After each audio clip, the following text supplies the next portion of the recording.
Christ the resurrection. In 2006, the Lord himself asked that the icon of his resurrection be painted and transferred across the coast of Asia Minor, Asia Minor being what is now the west coast of Turkey, to the island of Mytilene, Lesbos, to protect the Greek islands. Dr. Konstantin Vardaka says, Christ the resurrection. In 2006, the Lord himself asked that the icon of his resurrection be painted and transferred across from these islands. That's where I want to go to protect my faithful children, said Anastasi Kyrios, the risen Christ. 2006, what we experienced then with our brothers we could not explain. 2025, today, however, all of this is unfolding under the providence of the Holy Trinity God. And this is what the theologian Dr. Konstantin Vardakas writes.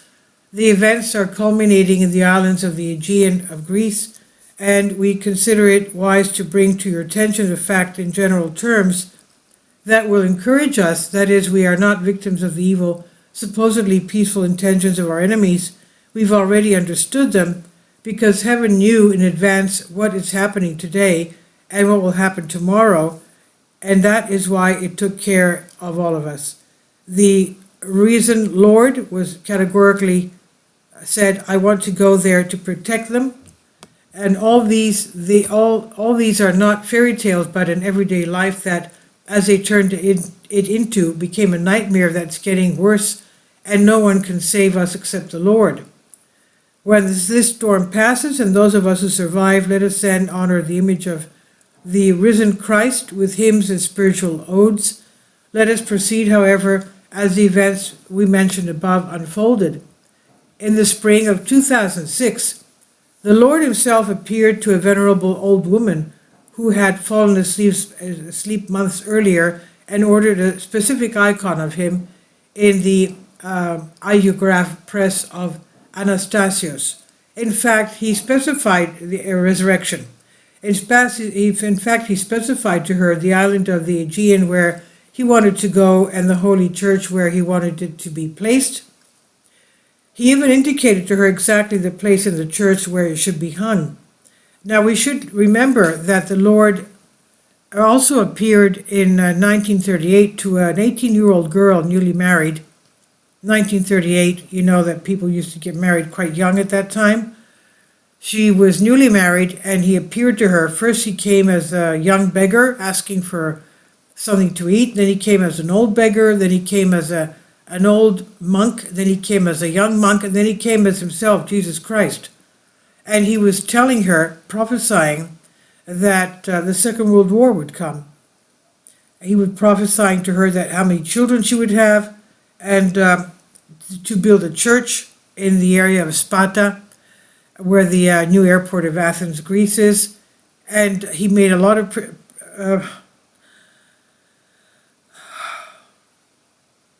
what can I say? Jesus Christ, I had called the bishop there, the bishop's office there, a couple of decades back, actually, when I first read the book about that. And I asked the person in charge there about this lady called Eleni Danilidou that was encountering Christ, and he used to go to her quite often to tell her to write notes about what he was telling her, to spread the notes to everyone, and that everyone was to keep icons in their house. These icons were the saints that would protect them in times of tribulation. So he also revealed to her there was a rock missing from the tomb of the Holy Sepulchre, his tomb of the Holy Sepulchre, which is a pinkish marble with white and black specks in it, and it was found in Sparta. And they built the Church of the Resurrection of Christ. He told her which icons were to be put in the church. And when I asked the office of the bishopry there if this was actually true, if Christ was talking to this woman, he said, oh, he wasn't only talking to her, he was talking to many people in this area. He even talked to the person that was in charge of building the church, which had a dome in the middle, and he told the contractor to take down the dome 3 times because he didn't do it properly, and in case of a tremor, an earth tremor, an earthquake, it would fall and kill people. So Christ was even talking to the contractor, who was in charge of the construction of the church. So this is what the person in charge in the bishop's office was telling me about all this. So yes, Christ was also giving this venerable old lady, she was a layperson, she wasn't a monastic, from what I understand. He told her that he wanted an icon of his resurrection made, and which island and which church he was going to go to. He even indicated to her exactly the place of the church where it should be hung. The icon was undertaken by, the drawing of the icon, the ideography was undertaken by a distinguished venerable ideographer who used to use a board that was given to him by the Sciti of St. Anne of Mount Athos. Now, St. Anne was the mother of our Virgin Mother, the Virgin Mother of Christ. We don't have the holy relics, the body of our Mother of Christ, because she was basically resurrected, but and we don't have the body of our Lord Jesus Christ, but we do have the relics, the holy relics of St. Anne, the mother of Christ, the Virgin Mary.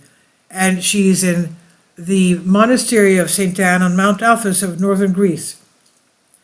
And so there, the ideographer, the icon painter who was to paint it was from this monastery of St. Anne.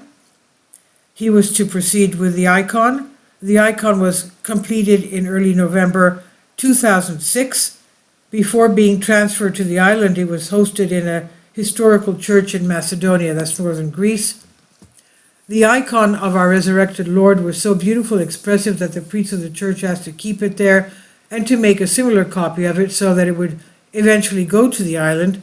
Our resurrected Lord himself appeared 3 times and demanded that his icon be immediately transferred to the specific island, saying, "That is where I want to go to protect my faithful children."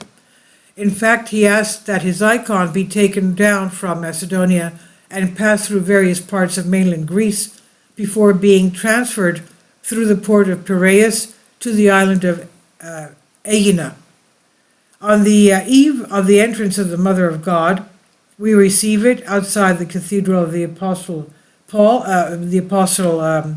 Andrew in Patras, to transport it to the port of Piraeus and from there to the island of Aegina. And throughout the journey to the port of Piraeus, we experienced strange things which continued throughout the journey. Inside the passenger ship known to many as Theophilus, unexpectedly and without our knowledge, in the cabin next to our accommodation and the icon of the resurrected Lord, a group of monks were staying who accompanied the holy head of the recent Saint Raphael, who was returning from Crete, where he went for the blessing of the faithful there. Thus, on board, the prayer of the neo-faint saint of Lesbos, Saint Raphael, who was returning from Crete, where he went for the blessing of the faithful there, was coming back to Mytilene, Lesbos. Thus, on board, the prayer of the new saints of Lesbos was read before the icon of our resurrected Lord. Upon arriving on the island, we transferred the icon to the Holy Church on the day of the feast of the entrance of the Most Holy Virgin Mother, which is November 21st. Our resurrected Lord, as we said before, requested that his icon be placed in a specific location within the church. We were tasked with telling the priest, wary of any objections, since he was responsible for the arrangement of the space.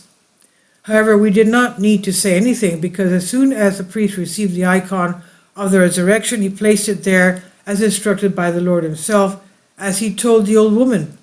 We did not return immediately, but remained to joyfully celebrate the entrance of the Most Holy Mother of God, her entrance to the church when she was 3 years old, annually celebrated November 21st. So on the morning of that day, the entrance of the Most Holy Mother of God in 2006, November 21st, no one expected to experience such greatness during this divine liturgy. Not even the priests of the church expected such visits. So during the beginning of the Holy Liturgy, unexpected and without warning, an escort of clergy and monks brought from the celebration the holy shell of Saint Raphael and a fragment of the holy belt of the chastity belt of the Most Holy Mother of God, which is in Constantinople, in the today's Istanbul, in the Ecumenical Patriarchate, and was then for veneration by the faithful of the island at that time. So the first church, the healing of the icon of our resurrected Lord on this remote island of the Aegean Sea, took place in the presence of such holy venerations. We did not have time to capture those beautiful moments in photos and videos and to rejoice in the miracles of Holy God. It was a feast that is not easily forgotten. Today, however, some enemies and so-called friends are preparing great feasts in the Aegean archipelago. However, brothers and we today can clearly understand why the resurrected Lord himself asked to be painted at that time, hence in 2006, before these festivals that we are experiencing today and are about to experience in the Aegean, but also to be transferred to the specific island and to the specific holy church and to the position it dominates, even saying himself characteristically, "That's where I want to go to protect my faithful children."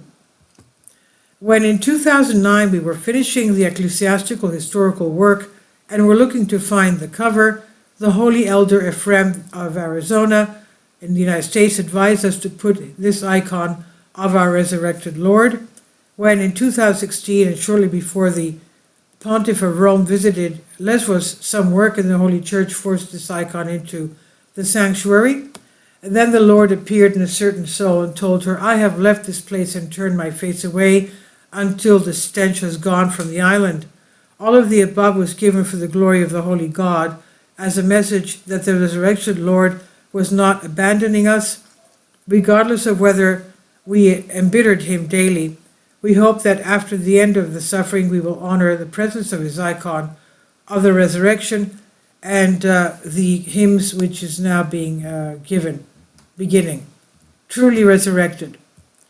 And I wish everyone a blessed Easter, and Christ is risen, truly risen. Please leave your comments about this, and thank you for your support. Please support my Patreon account. The daily posts are 5 videos daily, and they are totally different from what I have on my YouTube channel. Thank you so much for your support and that you find all my content so interesting. You'll find the Patreon account details in the description box below.